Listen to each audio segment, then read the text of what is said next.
Hey, lovelies, welcome to yet another episode of Love, and Share with your girl, Ivan Shiko. You guys, it's been a great journey, and today I want to tell you a story of an experience that I had in Nyeri these last few days.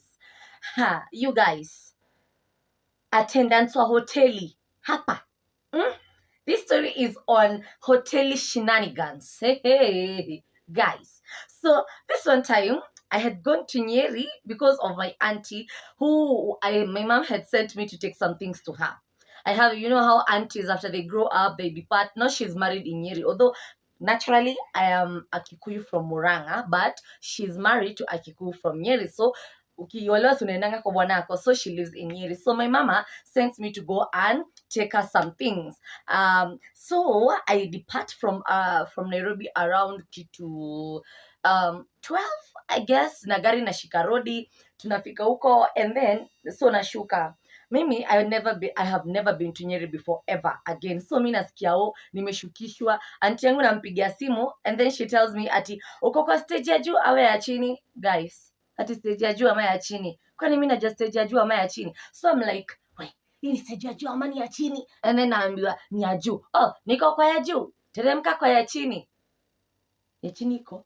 What is ya chini? Hey. So after asking around, I finally get to know where that stage ya chini iko. So me, I go down, and so after I arrive to the iyo stage ya chini, I ask around. Now I call my auntie and I'm like, niko hapo. And you hear what she tells me? Ati sasa hapo uko sawa, ningoje hapo ndakupata hapo. Sijui niko sijui alisema wako wapi. She's coming, yani she's on her way. Amekwama mahali but anakam. So okay, I'm like, all right, let me wait. It was no your stage ya chini, just adjacent to your stage ya chini, there is a big Naivas supermarket there.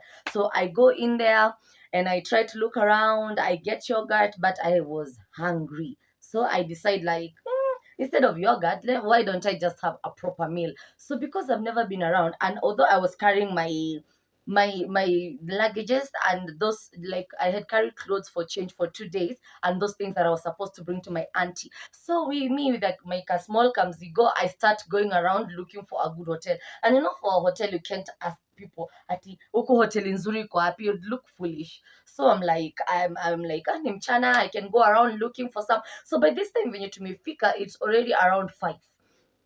So the street is busy, unaona. So I'm going around looking for a hotel, and then finally I come to this particular hotel called something Villa, Nyama Nyama Nyama Villa.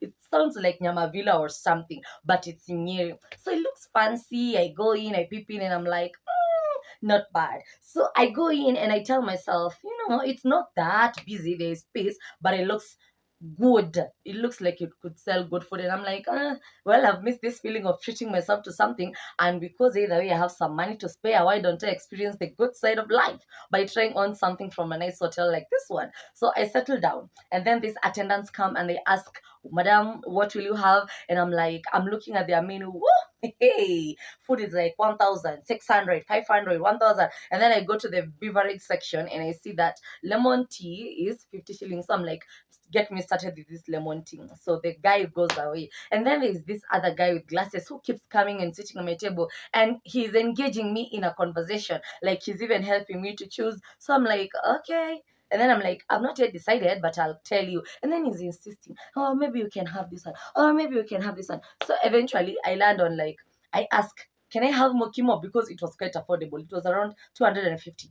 Can I have mokimo? And he's like, no, mokimo imeisha. Okay, I go back to the menu. Can I have rice? There's no white rice. Okay, pilau. Pilau was around, I think, 450. I'm like, okay, maybe I can go to that level. Let me have pilau. And then he says, let me go and check. He comes back like, pilau imeisha. I'm like, what the heck? Sasa kila kitu yenye nataka kula imeisha. So I'm like, okay, sawa, ngojea kidogo, basi niangalie what next. And then the other guy comes with the lemon tea. So I'm taking lemon tea. But this guy here is not going. I'm like, nitakwambia nikichagua kenye nataka, for now acha nikunywe lemon tea. Oh, sawa. And then he goes off. So I'm looking at the menu, and eventually I see what was that? Chicken and I think rice was going for around 600. So I say, guys, mfuko itakubali. And then I check my M-Pesa and I see I have around that cash. So I say, okay. So I call the guy back and I'm like, nilete chicken. And then there was kienyeji or broiler. So I tell him, bring me broiler. Kienyeji singe afford. Bring me broiler. So he's like, all right. So he goes and then he comes, okay, after like 30 minutes, I'm like, food bado? He's like, no. I go, I stay like 45 minutes. Food bado? No. Then I call him and I'm like, kwani haiko ready made ama? So he's like, at your food hiyo kuku inakwanga hapo, so ukioda ndio inatarishwa, so lazima imarinatiwe na vitunguu tu nyanya ndio uletewe. I'm like, okay, I understand. So after some time my meal comes. It's a mix of vegetable rice, iko na briganya zenye hazijacook, zinakaa zimestimiwa tu, minji tu carrot, alafu sasa ni stew ya kuku and some cabbages, some overcooked cabbages. That was a failure on their part.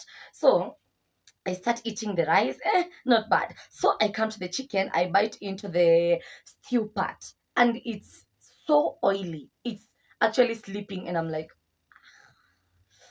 too oily. So I decide, by the way, you guys, I'm a lover of chicken. So guys, if you want to take me out, chicken must be on the table. Anyway, so because I'm a lover of chicken, I have a drumstick on the plate. So I take it and take a big bite. Guys, hair gum. Ball gum na si fresh ama PK ball gum. Hizi ngumu. Na shughuli ile ball gum fulani na kanga melon hivi ya 5 bob kikubwa hivi. Ngumu, kuku ni ngumu. Unachiu.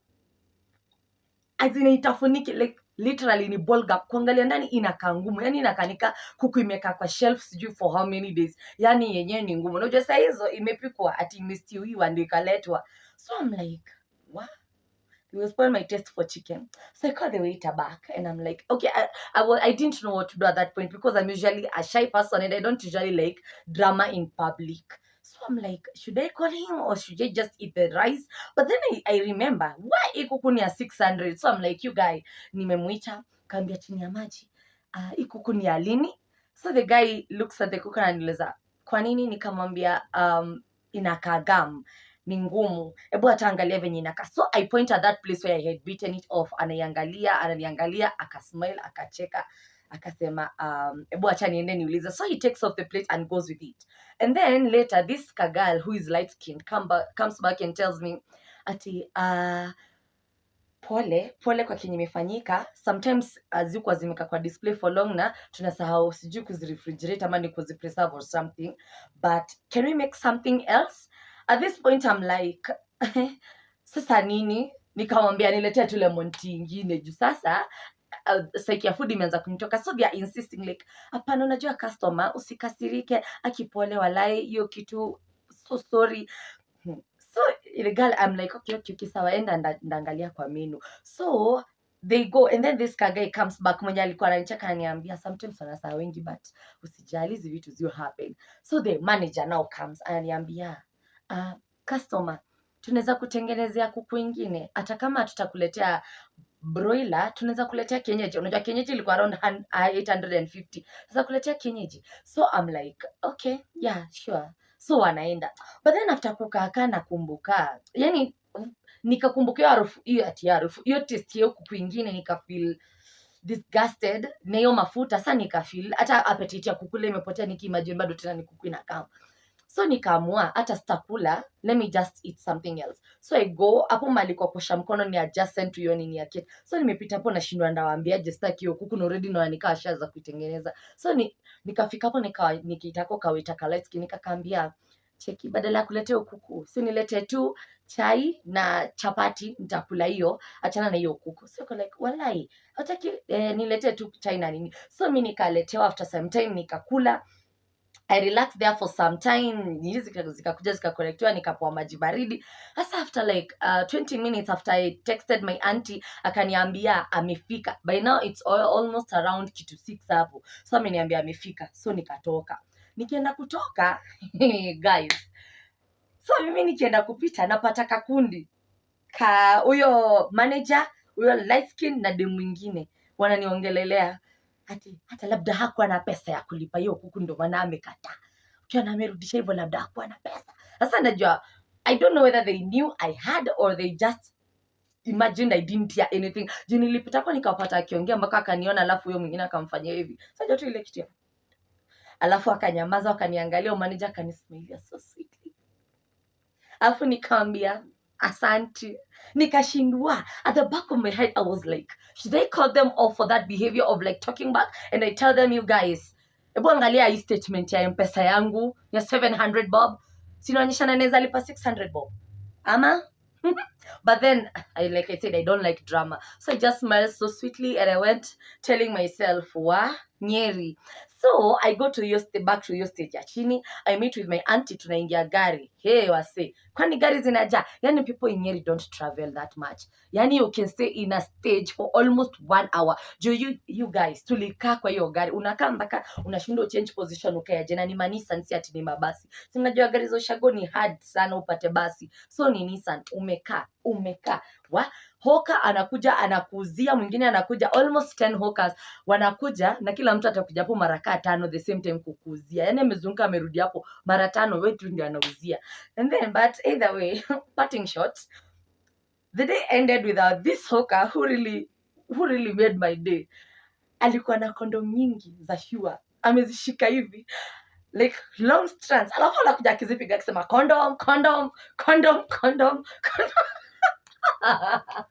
This was the first time niliona mtu ana hawk condoms na ni za Shua, so definitely hizo labda hata aliba kwa choo ya public or something. But you guys, Nyeri guys. But anyway, it's a wonderful place to be. Now, don't forget to like this video, comment, like, and subscribe. Bye guys.